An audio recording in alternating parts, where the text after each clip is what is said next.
ہر دور میں ایسا ہوا ہے کہ جب کسی کو سمجھایا جائے اور اس کا نفس نہ مان رہا ہو، اس کے نفس پہ شاک ہو، تو وہ پھر کب بات مانتا ہے؟ جب میرے حضور نے لوگوں کو سمجھایا کہ تم غلط راہوں پہ ہو تو وہ ماننے کے لیے تیار تھے، لیکن کیا یہ کہہ کے راستہ فرار کا اختیار کیا گیا کہ یہ دور نہیں رہا کہنے کا ٹھیک ہے اپنی مرضی جائیں جہنم میں؟ کہا نہیں، تم مانو نہ مانو میں تمہاری دہلیز تک پہنچ کے اللہ کا پیغام پہنچاؤں گا۔ تو کیا آج اگر کوئی بچہ ہمارے پہ ناراض ہو جاتا ہے سختی کرنے کی وجہ سے، تو اس کی ناراضگی کے ڈر کی وجہ سے اس کو ہم نہیں کہیں گے؟ تو ایسا نہیں ہوتا۔ وقتی طور پہ اگر اس کو سمجھ نہیں بھی آ رہی، لیکن ایک وقت آئے گا وہ سمجھے گا کہ میرا خیر خواہ یہ تھا۔ وہ استاد، وہ مربی ہمارے جنہوں نے سختی کی ہمارے اوپر، اور پھر آج ہم کسی منزل پہ اگر پہنچے تو ہم ان کے شکر گزار ہوتے ہیں کہ نہیں ہوتے؟ کہ فلاں استاد فلاں زمانے میں بڑی سختی کی لیکن ہم پڑھے ہی اس کی وجہ سے ہیں۔ تو ماں باپ سختی کرتا ہے، بچپنے کی عمر، لڑکپن کا زمانہ، تو اولاد کو بعض کا ماں باپ کی باتیں جو ہیں وہ اچھی نہیں بھی لگتی، لیکن ماں باپ کا ایک حیا ادب ہوتا ہے تو قبول تو ان کو کرنا ہی پڑتا ہے۔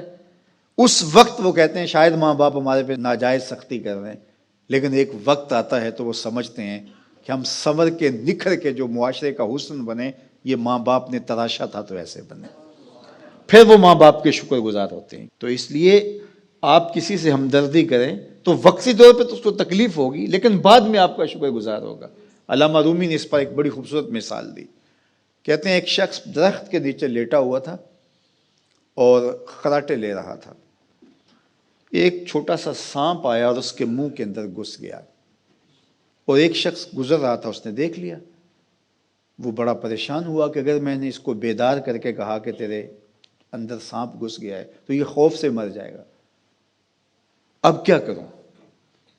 تو اس نے ایک چھڑی سے اس کو زور سے مارا، وہ ہڑبڑا کے اٹھا۔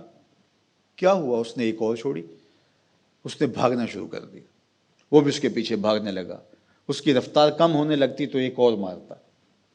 کیا خدایا کیا مصیبت ہے، میں نے اس کو کیا کہا؟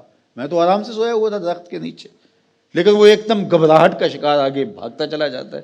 آگے کوئی باغ آ گیا تو اس میں فروٹ لٹک رہا تھا، تو کہا کہ کھاؤ۔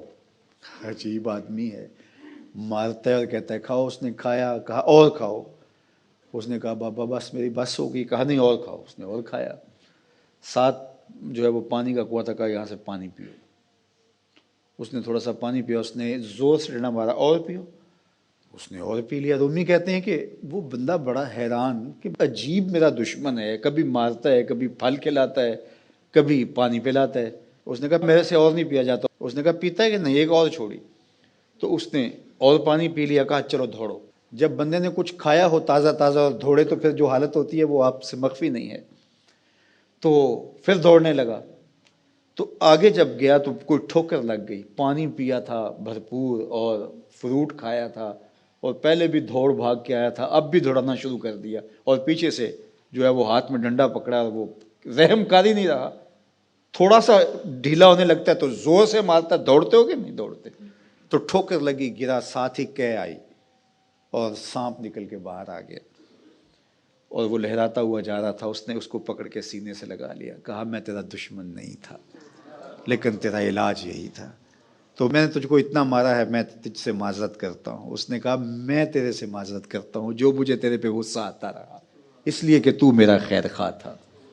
جب حقیقت سامنے آتی ہے تو پھر پتہ چلتا ہے کہ کون کسی کا خیر خواہ ہے اور کون کسی کا دشمن ہے۔ اس لیے خیر خواہی کے جذبے کے ساتھ، الدین والنصیحہ، دین ہے ہی خیر خواہی۔